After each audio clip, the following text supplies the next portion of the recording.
All right, welcome back to College Football Addiction. This is part one of a 5-part series that we're doing with the Big Mountain Podcast. I've got JY and Steve on. I'm going to talk a little ESPN here in a moment. Guys, how you doing? Doing great. Yep, doing good. Yeah, thanks for joining me. Thanks for taking some time to chat. I watched you guys' a couple of videos that you had last week, one live and then one recorded on the ACC, ESPN, how things may shift, how things may change. We did get some news last week that the ACC and ESPN did formalize or sign their agreement to extend their media rights coverage through 2036. Not unexpected by any means, something that we kind of figured would happen. They got that done. We're past the deadline, but they got it done before, obviously. You guys talked about in your video, and I just want to kind of get your take on this. ESPN holds a lot of the power with realignment. If they're going to move IPs, if they're going to move programs around, if strings are going to be pulled, does this agreement make it tougher for them to theoretically move teams around? Does it make it tougher? Could they have used this agreement as leverage? Just give me your thoughts on that. Yeah, I don't think it makes it tougher. I think that just the negotiations just were a good backdrop for these conversations to happen. And I don't know that we have all of the details yet settled about what's going to come out of this.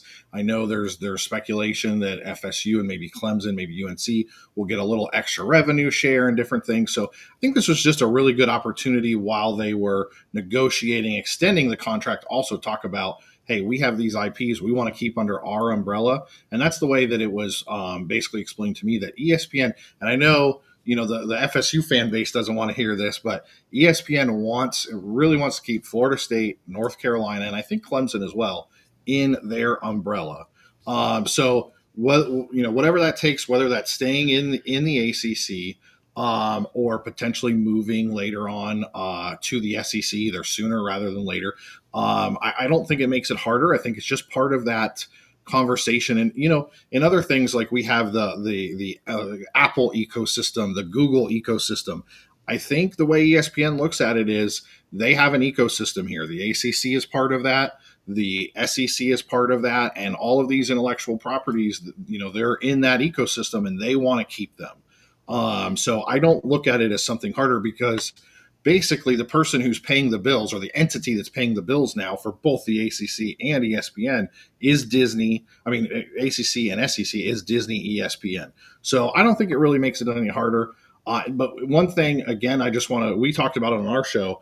My contact in the Big Ten was very, very strong about, no matter what, ESPN, ABC was going to extend this contract. They don't want any of those properties, especially UNC and Florida State, leaving their ecosystem. And for now, the Big Ten, and that's where my focus is. So the Big Ten is hands off. They get the warning. ESPN is going to protect their IPs. They're paying the money, and Florida State, UNC, those schools, they're locked into contracts with entities who are, by extension, locked into contracts with ABC, Disney. Well, to take that a step further, what was talked about in that episode last week was that they would extend. I mean, we literally dropped the day before the Dellinger and the other reporting came out that they were going to be doing that. I think everybody kind of assumed that was going to happen. We certainly have been saying that for a while, so it was really no surprise that it came out that ESPN was looking to continue that agreement, extend that agreement, opt in, however you want to say it. But I think the important part to that is what Steve just said there. And I've been trying to maybe clarify and tell people on X, and I'm pretty active on X as well, that ESPN had to maintain owning these IPs in order for a lot of what Steve dropped on that episode. I know we're going to get into some of the individual schools, UNC, some of the stuff we talked about, but ESPN has to own those IPs in order to what I have been calling play matchmaker with those IPs, so to speak. That's now further down our discussion, but I just wanted to make it clear that we dropped that ESPN is driving this phase of realignment, or at least this portion of realignment between SEC and the ACC potentially, and they have to own the IPs in order to do that. So the fact that they've now come out and said they're going to extend only furthers the idea that they own these IPs, so that possibly they could do that. And again, timeline, A little bit unknown, but I think the fact that they, again, approved or going to be approving that extension, takes us that step further down the path Steve was talking about. Agreed. I'll ask you guys to maybe speculate on this, and maybe this is the $1 million question that ESPN's trying to figure out right now. If they were to move properties around, say a North Carolina and a Florida State, and then other schools go other places, if that's to happen, how do they make the ACC whole by taking their biggest brands away from them, or is that? Am I asking something that has an impossible question? Because if ESPN knew how to do that, they'd do it tomorrow. Hey, if you're enjoying our video with Steve and JY from the Big Mountain Podcast, I'm going to throw this entire episode up on our audio platform. If you don't want to watch all 5 individual videos, if you don't want to wait for them, make sure that you subscribe at Apple, Spotify, wherever you listen to podcasts. The link to that is in the description if you want to hear the rest of the convo. Appreciate you guys. Now back to the interview. Well, so from a speculation standpoint, that's kind of informed speculation. The thing about making them whole, you can never make a conference whole by losing properties like North Carolina. I mean, North Carolina is a unique brand. Florida State, so much value there. And even I would say Clemson has a lot of value. So you're never going to make them whole, but I think to me, the big thing with the ACC is to survive. We've seen all these predictions over the last couple of years where if they lose some of these lawsuits, it's the death of the ACC. And I'm sure maybe some FSU, maybe some Clemson fans would love to see that. But at this point, it's a game of survival. Everybody knows who the big kids on the block are. That's the SEC and that's the Big Ten. The other conferences are basically trying to survive and keep their place, hold their place. And for now, the Big 12 has been able to do that by the moves they made.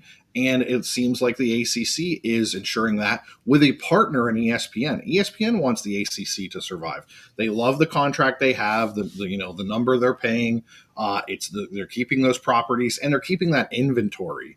They're never, if you say make whole, they're never going to be exactly the same. But from what I understand, there are already programs that are lined up that there may have been backdoor communications. However, they've been notified that they basically have a spot in the ACC when and if those changes happen. Whether that's right now, you mentioned UNC, and that's one of the Bill Belichick situation. That's kind of one of the catalysts to maybe make things happen now. But whether that happens now or 2030, 2031, or whatever, those things are already in motion. And the people paying the bills, ABC, ESPN, they're happy with where that would go, and the ACC, from what I understand, would be happy as well because it maintains their survival as an A4 conference. As if you want to consider them a power conference anymore, I consider there's only 2 power conferences, the Big Ten and the SEC, but it maintains the status quo and keeps them alive.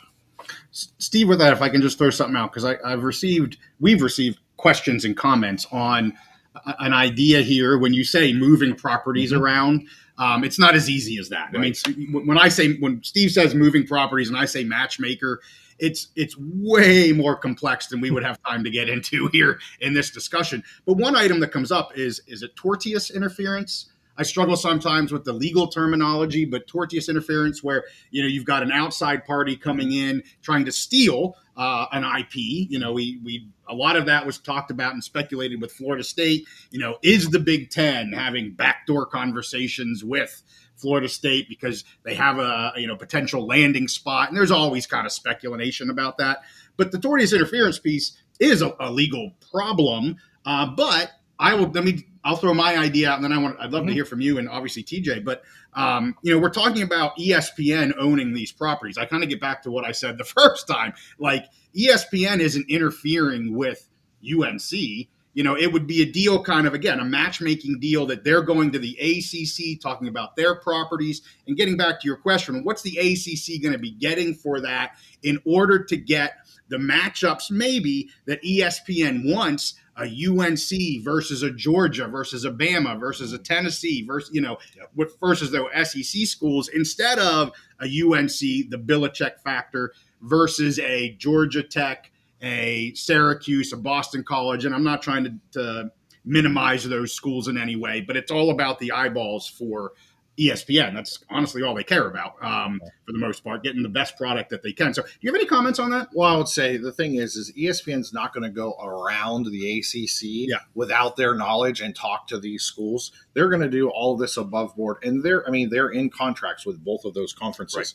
Right. I don't know how many NASCAR crossover fans you guys have, but I would compare it to, in NASCAR for years, you have the Ford stable of drivers, you have the Chevy stable of drivers. In Formula One, you have the Ferrari stable, you have the Mercedes stable, similar to that, where they're separate entities, but they all kind of have a parent entity or a larger entity that gives them all financial support. And so, again, ESPN, Disney, they have their own lawyers, and they're good lawyers. They're not going to do anything that's going to get them in trouble. Right. But what they're trying to do, like you said, I think matchmaking is a great term for it, is what can we do? We want to keep these properties under our umbrella, but we want to maximize eyeballs.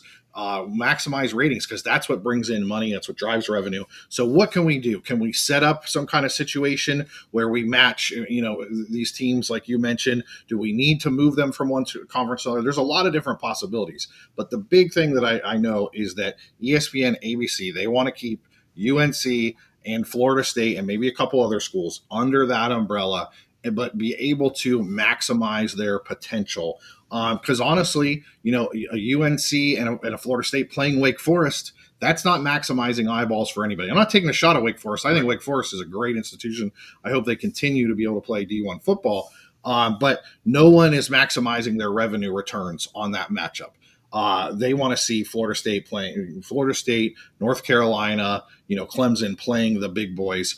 A la Clemson, Georgia, I think, to start off the season this year, did great ratings. Those are the matchups that everybody wants to see.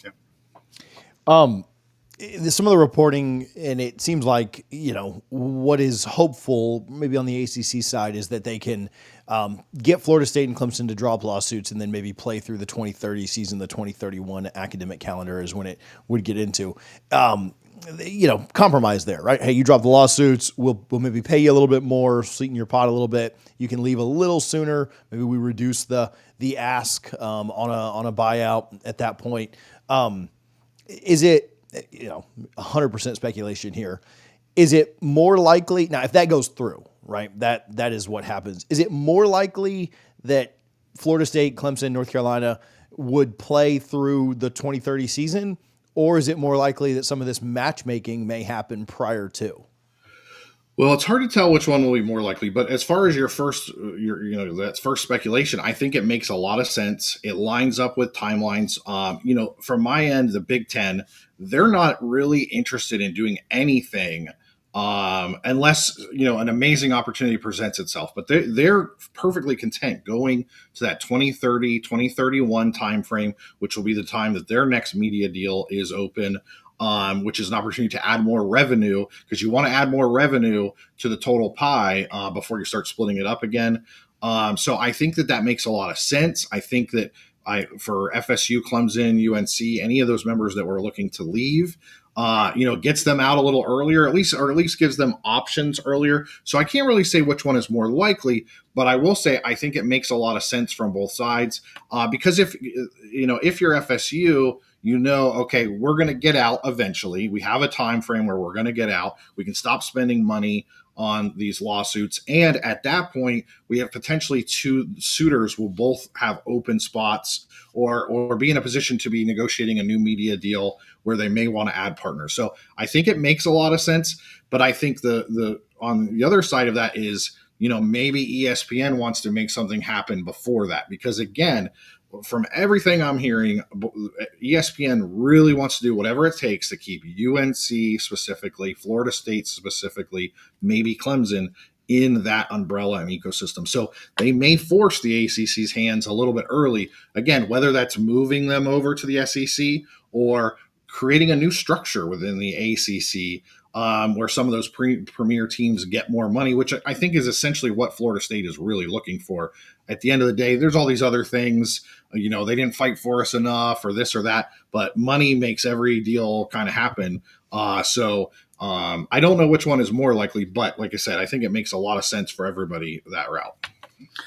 And I would just add to that, TJ, I don't know. I would agree. I don't know if one's more likely than the other, but I think both could be equally likely or unlikely, because if you're talking about, UNC moving down the matchmaker model, but then, maybe FSU and Clemson, for example, aren't a part of that, and so they're staying with the ACC, that may not appease them enough. And they may say, well, yeah, okay, you're going to give us a little bit more money in this deal, but we still are losing out. The gap is continuing to grow at a bigger rate than you're able to fund us here in this new deal. So, okay, maybe they're giving you, and this is speculative, but maybe they're giving UNC what they want, but they're unable to give FSU and Clemson, the two that are in current litigation, enough of what they want, and both, potentially move on here over the next 4 or 5 years.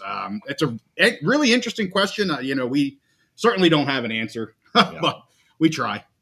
Florida State fans certainly would not be thrilled if that was to happen. UNC gets the get out of jail free card when they've spent 2 years crying on X, me being the leader of that, about getting out of the conference. Guys, you guys have been great. I appreciate you guys so much for your time. We went a little over tonight, but tell us a little bit about the Big Mountain Podcast, where people can follow you, where can find your work, and all the things that you guys do.